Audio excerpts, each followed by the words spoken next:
Champ is here, man. I know you were supposed to be competing this weekend. You're at the World MMA Awards. I guess, what's the vibe like? How are you doing? Man, I don't know. It sucks kind of, right? Because you see the posters, you see this, and it was supposed to be my first headline in Vegas. But I'm just happy to be here. I love fights. I'm excited to see the matchup, see who I'm going to fight next. And for me now, it's just getting healthy, getting back in the gym. We just started training on Monday.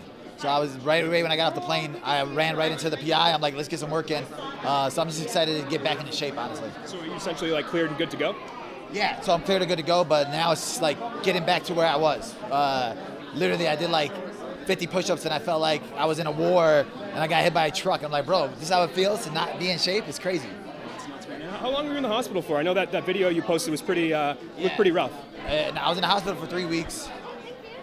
The worst thing ever, and then I had to have 6 weeks of antibiotics with IV. Like they just got the PICC line out of my arm on Monday. So, yeah. Was it a tough? I mean, it's probably one thing to pull out of any fight, but now you got the belt. You're looking to get momentum. You get pay-per-view points. You're the guy. Was it extra difficult to pull out of this one? Literally, I was like, it got to the point where I'm just like, bro, what if you get rid of the toe?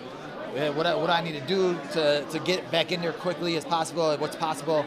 But like, the way the doctor is saying it, he's like, the infection, it was like a bone infection. So it wasn't like people were like, oh, you got a broken toe. I'm like, bro, if it was a toe, I had a broken toe for over a year. And then that toe got infected because of that. So then it went directly into the bone and it was climbing up the foot.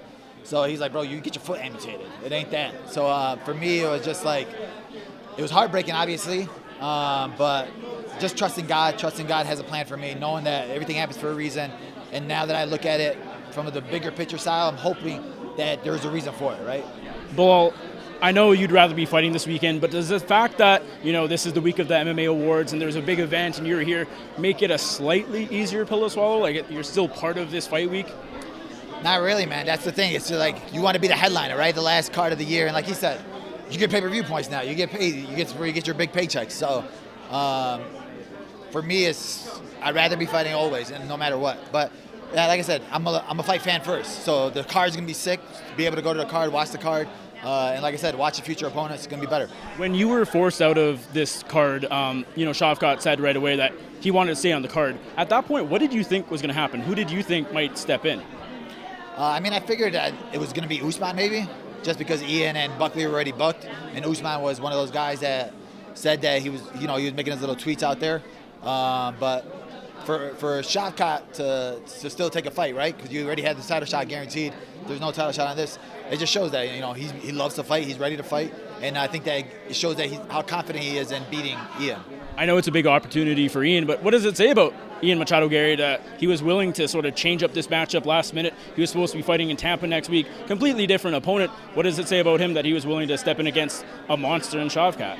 Yeah, you got to respect both guys, right? Because both guys are willing to step in against different guys. I think he had enough time to switch up his game plan, right? He was in shape. I don't think he gets that heavy. But like I said, now, before it was like 2 fights and I get a title shot. Now he's like, I win this fight, I'm next in line for the title shot. So I don't see no fighter in the top 5 saying no, unless they're like injured or not injured. So I think for both guys, you got to respect it, obviously. But both of them want the prize, right? I'm the prize. I saw you tweeted saying that over these last 6 weeks, you've been, breaking down these fighters, watching their tape. What have you kind of learned? What do you know now about Shavkat and Ian, and in terms of why you can beat them that maybe you didn't know before? I always knew I was the best in the world, right? But then, when you're sitting there watching your opponent, my last opponent was Leon, so I'm watching tape on him constantly to break him down. Now, when you sit there and watch tape on these 2 guys, you have to study them, right? I study them. I know what I got to do. And it just makes it clear to myself that I'm really the best in the world, that I'm really better than both these guys, and I can't wait to go out there and prove it and show everybody that I'm going to take one of their O's, right? What's your ideal timeline for return, and who would you like to face if you would? Honestly, both of them have the undefeated O, right? I'd rather take both of their O's. I think Shavkat has more of that aura about him, right? I think people overrate him. They put him on this big pedestal. I think a lot of people underrate Ian. They don't think he's really as good as his record shows. But for me, either one doesn't matter because I'm going to take somebody's O. I'm just starting to train now, so hopefully, definitely before summer, right? Because I want to get at least 2 to 3 fights in next year. And with whatever the timeline is, that's what I'm working on.